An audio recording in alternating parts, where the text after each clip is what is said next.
Hello, my name is Brandon, and this is Chromatic Aberration.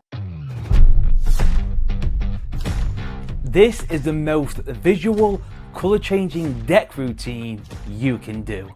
And the best thing about all this, there is no gimmick, there's no magnets, there's no wires, there's no flaps. It just uses a deck of cards and your hands. On this project, I'm going to be teaching you a few routines that you can do by using this one concept. So imagine this. You bring out a red deck of cards. You get a card selector. The card goes back inside the center of the deck. And just with a dribble, instantly all the cards turn blue. Every single card except their selection. And the best thing about all this, the deck can be examined. And that is just the basic.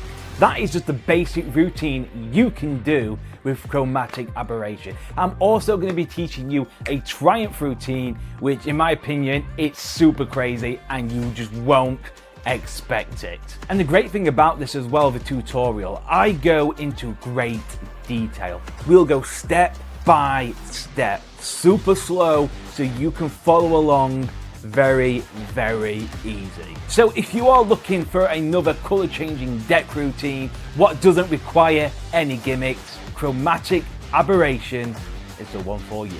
My name is Brandon, and this is Chromatic Aberration.